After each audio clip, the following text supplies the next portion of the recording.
Shalom, selamat malam Bapak Ibu Saudara-saudari yang terkasih dalam Tuhan. Renungan malam kita hari ini berjudul Tidak Mengkultuskan Manusia.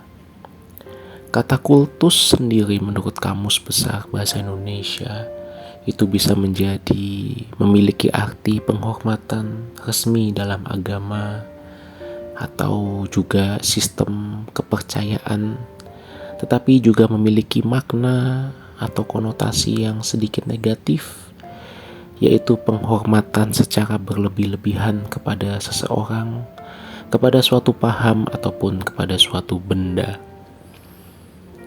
Dalam kekristenan, hal ini sedikit banyak terjadi dalam gereja maupun persekutuan maupun jemaat tertentu.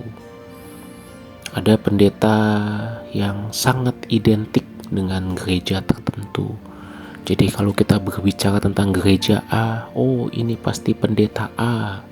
Pendeta A yang membuat gereja ini begitu besar. Demikian juga ketika membicarakan pendeta A, pasti ini adalah gereja A. Tidak bisa dipisahkan. Khususnya di berbagai gereja yang beraliran karismatik. Karismatik itu juga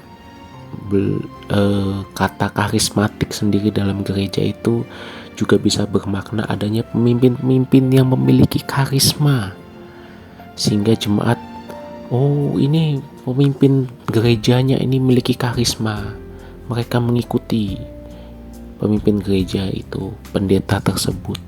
Kalau pendetanya pindah gereja diikuti, pendetanya khotbah di mana diikuti, sampai seperti itu. Tentu tidak salah bahwa kita pasti ada pendeta-pendeta yang kita teladani. Kita belajar banyak dari pendeta A, pendeta B, pendeta C, dan seterusnya. Tentu kita harus menghormati pendeta, kita harus memberikan penghormatan dan penghargaan yang sesuai, ya, yang sesuai dengan apa yang pendeta tersebut lakukan. Tidak salah memberikan penghormatan, memberikan perhatian, sepanjang itu sesuai dengan porsi yang harus diterimanya. Tetapi jika kita memberikan penghormatan secara berlebihan, oh pendeta ini mengaku adalah wakil Tuhan, mengaku adalah nabi terakhir. Oh pendeta ini dulu adalah keturunan dari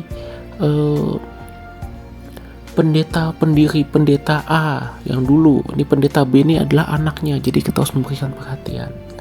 Atau berlebihan sampai misal suara pendeta dianggap sebagai suara Tuhan. Kita tidak tanya lagi kepada Tuhan ini suara Tuhan atau enggak. Pokoknya kalau pendeta A itu pasti suara Tuhan. Itu sudah tanda-tanda mengutuskan. Tidak salah, kita pasti punya mentor-mentor rohani yang kita pandang layak untuk kita belajar dari beliau, dari mereka. Tentu wajar itu. Tetapi berikan penghormatan secukupnya. Jangan memberikan penghormatan yang berlebih-lebihan. Karena pendeta juga manusia. Suatu saat pendeta juga bisa salah. Dan ketika kita sudah mengkultuskan, kalau kepercayaan kita itu disalahgunakan, kita bisa kecewa. Bukan hanya kecewa kepada pendeta, tetapi kepada Tuhan. Jangan sampai itu terjadi. Mari kita sama-sama belajar. Selamat malam, Tuhan memberkati.